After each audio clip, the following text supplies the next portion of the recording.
Hey guys, it's Anime OGsan, and it's time for my week 3 reviews of the summer 2024 anime season. As for continuations, Oshinoko has a second season, although it's been 3 episodes without any progression into solving the mystery. Tower of God also has a second season, with there being a considerable time gap between the seasons, and Bam is now grown up and climbing the higher levels of the tower. If you liked the Nier Automata adaptation from last year, it also has a second season.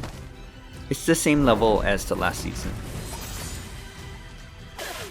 The sequel to Fairy Tail 100 Years Quest, has gotten an adaptation too. I thought the manga wasn't as good as the original series, but the animation of this adaptation is at the same level. For some old ones, Kinnikuman has a new series, and Code Geass has a new ONA called Roze of the Recapture. And the one I'm happiest about, the Monogatari series, has got another adaptation, Off and Monster Season 2. Honestly, I've been saving the episodes until I rewatch the whole series, but Off Season consists of short arcs adding to the original series, and Monster Season consists of new episodes after Araragi goes to college. Summers and winters are typically slow in terms of new adaptations, and this season was not the exception. For the new shows, there's only one that I would say is a strong recommendation, The Elusive Samurai. The show is set during the transfer of power from the Kamakura shogunate to the Muromachi or Ashikaga shogunate in Japanese history. The story follows Hojo Tokiyuki, the son of the last shogunal regent, who excels at fleeing from his responsibilities and enjoys the peaceful life. When Ashikaga Takauji betrays the shogunate and Kamakura is overthrown, resulting in the murders of Tokiyuki's family and retainers, Tokiyuki manages to escape with the aid of Suwa Yorishige, who claims to get premonitions of the future and believes in Tokiyuki's skill. The art and animation is top-notch. Different art styles and vivid colors are used perfectly, something that really makes the viewing experience special. The action scenes are also very dynamic, really playing up Tokiyuki's skill in evading attacks. As for the story, there is a balance between the dark and emotional, and the light-hearted and humorous. There are massacres and plenty of beheadings as expected of the time period, and Tokiyuki is dealing with the death of his entire family at the hands of someone he trusted. But there is also humor in the interactions with the enigmatic Suwa and other companions, and joy that Tokiyuki feels in evading attacks and recognizing his own abilities. I also appreciate that it is based on history, and a lot of it is true to history, but of course it will have to stray from it here and there for the sake of storytelling, and because the real story of Hojo Tokiyuki doesn't have a happy ending. There were 2 that got a lot of hype before the season started. The first is Isekai's Suicide Squad, which is exactly what the name implies.